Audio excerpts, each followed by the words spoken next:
Hi, St. John's. This coming Sunday is the first Sunday of Advent, and we are beginning our journey together toward Christmas. And maybe if you're like me, you want to know what some of the opportunities are available to you to mark the season, make it a little bit extra special so that it doesn't feel like you just rushed right through Advent and all of a sudden it's Christmas. So what I thought I'd do today is share with you some of these offerings at St. John's. And first, just to point out that below this video in the Crossroads newsletter, there's a link to a PDF, and that will show you what the calendar of events are for this month. Now, I'm not going to highlight everything that's on that calendar, but just to feature a few things, beginning with this coming Sunday at 5 p.m., we have our wonderful Advent lessons and carol service. Carl and the choir have worked hard to provide something for us that is going to be truly memorable. And I hope that you'll take the time to start right and just to say, this is how I'm going to begin a very mindful journey by setting aside some time to participate with the rest of the congregation and listen to sacred music and stories from Scripture that anticipate the coming of the Messiah. So I'll see you there at 5 p.m. this coming Sunday.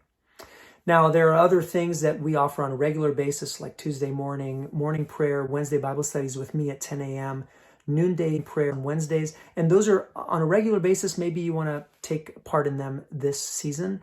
But I really want to point out this very cool opportunity on Thursday mornings for the next 3 weeks at 9:30 a.m., where the Reverend Leslie Allen, who is the mother of one of our parishioners, Joanne Allen.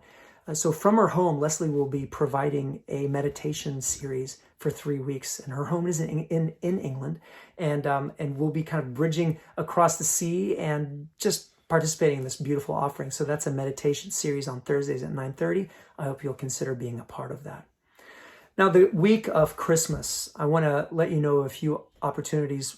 The first one is that maybe for you, Christmas doesn't feel like it's going to be a real celebratory thing. Maybe you're there's someone missing at the table because of a loss or because of the pandemic and the separation. For whatever reason, if you are experiencing loss or grief, I want to invite you to our 7 p.m. Blue Christmas service. This is going to be on Tuesday, the 22nd. Just a somber a moment to pause. Just remember that the holidays aren't always happy for everyone. And maybe even if you are anticipating celebrating on Christmas, you want to just have also a space that feels a little bit more just grounded in some of the harsh realities that are around us right now. So I hope that you'll consider that if that applies to you. The next day, we're going to have something that we have been all hoping for, but just not really sure how to do. And we're going to open up our sanctuary for the first time in 9 months since the pandemic started by that point.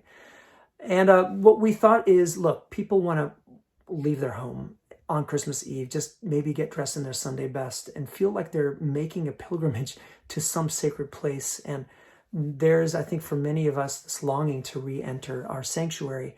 So I have worked with our Flower Guild and our Altar Guild, and they're going to deck out the sanctuary with beautiful Christmas decorations. There's going to be a Christmas tree, a creche.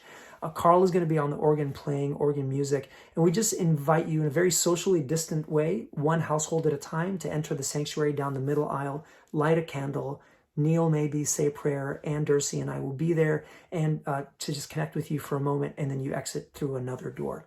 So really not lingering as long as you might like, but an opportunity to enter the sanctuary again and just be there on the week of Christmas. Now, there's a reason we're not doing that Christmas Eve, and that's because there's a couple of other opportunities we're going to be providing virtually that we want you to not miss. Now, the first one is at 5 p.m., a Christmas service for our youngest children and their families, and then that will be followed by a Christmas message by me, kind of a separate 30-minute segment. Now, both of these are pre-recorded because there's just no trusting the virtual platforms on Christmas Eve. You can just imagine everyone around America is trying to connect with their family members using Zoom, and there's a chance that the system might hiccup.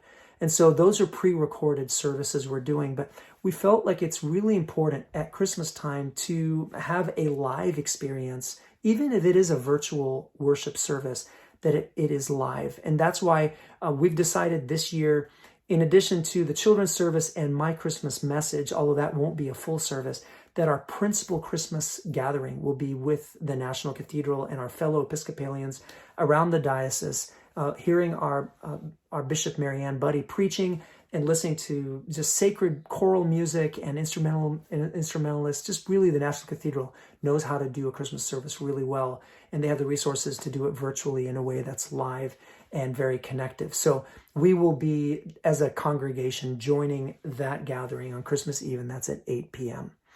Now, again, these are just a few of the highlights. There's other things that you'll see in the calendar, but I just want to end today by acknowledging the sense of sadness about not being able to gather in person this Christmas. But we're doing it out of love for one another, because we want to stay safe. And we know that at some point in time, we're going to look back and this is all going to be behind us.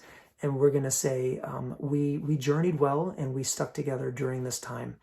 And I just have this feeling like God is going to surprise us this season, that if we can go into it with an expectation for God to use this season that has so much tension built into it, and just lean into it as a time of saying, Christmas and Advent in the beginning, when this whole thing started, was a time of tension.